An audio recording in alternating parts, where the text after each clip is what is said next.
मैं एक्चुअली मैं यहीं से स्टार्ट करना चाहता हूँ इस पूरे वार्तालाप को, क्योंकि आजकल जब हम डीडी को देखते हैं एकदम जिसे कहते हैं ना वाइब्रेंट एक एग्रेशन दिखता है उसमें, और बहुत सारी क्लिप्स जो हैं आपकी प्रखर जी की आपकी बहुत वायरल हो रही हैं, जिसमें से मैं आपको एक दो तो याद दिलाना चाहूंगा। जैसे आपकी एक क्लिप वायरल हुई जिसमें राहुल गांधी जी जो संसद में पेपर लेकर दिखा रहे थे भगवान शिव का, गुरु नानक जी का, इस तरीके से दिखा रहे थे। आप अचानक से आते हैं टीवी शो पर और दिखाने लगते हैं कि ये देखिए आपने यहाँ पर करप्शन किया है, आपने यहाँ पर घोटाला किया है, ये सारी चीजें दिखाते हैं। एक क्लिप फिर आपकी वायरल होती है जिसमें आप पूछते हैं कि भाई आप हिंदुत्व, इसका हिंदुत्व उसका हिंदुत्व क्यों करते हो, आप इसका इस्लाम उसका इस्लाम क्यों नहीं करते। ये एक मोड चेंज हमें कैसे दिखता है, क्योंकि जब हम अपने बचपन को याद करते हैं तो Doordarshan was like news reading. आज की डेट में इसको हम व्यूज कह सकते हैं, और अपने व्यूज को एक्सप्रेस करना, एक नैरेटिव को सेट करना। आप इसको किस तरीके से देख रहे हैं? देखिए, ये जो आप जो बदलाव की बात कर रहे हैं ना, ये बदलाव एकदम से नहीं आया है। ये बदलाव 2016 के बाद से आने लगा था, लेकिन लोगों को रजिस्टर अब हो रहा है, क्योंकि किसी भी चीज को बिल्ड करने में और बहुत सारी बातें 2016 से जब हमने बदलाव किया तो बहुत सारे लोग राइट सी बात है, उनको लगता नहीं था कि दूरदर्शन पे ऐसे प्रोग्राम होते हैं, कुछ होते हैं।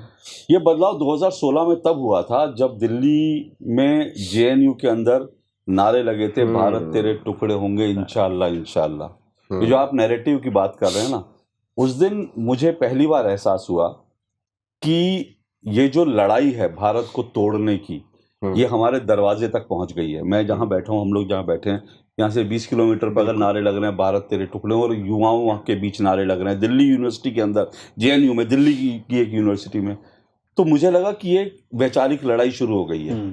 तो मैं इस मामले में उस वक्त जो हमारे आईएनबी मिनिस्टर थे अरुण जेटली जी थे, मैं जेटली जी के पास गया। मैंने अरुण जी से कहा, मैंने कहा सर ये बताइए, ये तो वॉर है, आप छोड़ दीजिए बाकी सब कुछ, लेकिन ये तो वॉर भारत को तोड़ने की वॉर है, ये कोई और वॉर नहीं है। क्या इसको लेकर के हमारी कोई भूमिका नहीं होनी चाहिए थी दूरदर्शन की? तो उन्होंने कहा क्या होनी चाहिए? तो मैंने बोला हमको इनको एक्सपोज करना चाहिए, हमको इनसे लड़ना चाहिए। देश के युवा हमको जो देख रहे हैं, हम उनको बताना चाहिए ये आइडियोलॉजी क्या है, ये लोग क्यों इस तरह के नारे लगा रहे हैं, इसके पीछे कौन सी सोच है। तो उन्होंने कहा क्या करना चाहते हो? तो मैंने कहा मैं 2 टूक नाम से एक प्रोग्राम शुरू करना चाहता हूँ जिसमें हम इसको करेंगे। तो उन्होंने इतना भरोसा किया, उन्होंने कहा ठीक है करो। और 2016 में हमने शुरुआत की। हुआ क्या कि 2016 में, क्योंकि दूरदर्शन जो आप कह रहे हैं, क्योंकि दूरदर्शन का एक सेट पैटर्न है, एक सेट तरह से देखा जाता है, तो उस वक्त इसको शुरू करने में भी बहुत दिक्कतें आई थी। बहुत सारे लोग यहाँ तैयार नहीं थे, बहुत सारे अधिकारियों को लगता था कि क्या दूरदर्शन को ऐसे करना चाहिए, नहीं करना चाहिए। लेकिन अल्टीमेटली जो है धीरे धीरे हम इसको शुरू करके हमने स्टैब्लिश करा। अब जब आप कह रहे हैं कि ये वाला जो मोड जो है, जो आप देख रहे हैं, देखिए क्या है कि एक तो विचारों की लड़ाई होती है, तो विचारों की लड़ाई में कोई दिक्कत नहीं है। लेकिन पिछले कुछ सालों से क्या हो रहा है, इस देश में 2 चीजें हो रही हैं। एक तो झूठ बड़ी बेशर्मी से बोला जा रहा है। बिल्कुल जी। आप इतनी बेशर्मी से झूठ बोल रहे हैं जिसकी कोई इंतहा नहीं। और दूसरी चीज ये हो रही है कि हिंदुओं को बड़ी बेशर्मी से गाली दी जा रही है। अब ये दोनों ही चीजें, मुझे लगता है एज ए जर्नलिस्ट, हम जर्नलिज्म किसके लिए कर रहे हैं? मतलब लोगों का अपना अपना हो सकता है कि कोई, किसी लोग को लग सकता है कि मैं जर्नलिज्म इसलिए कर रहा हूँ क्योंकि मेरा नाम हो, किसी को लग सकता है मेरे पास पैसा है, कुछ लोग कहते हैं कि भाई हम जनता के लिए, देश के लिए कर रहे हैं।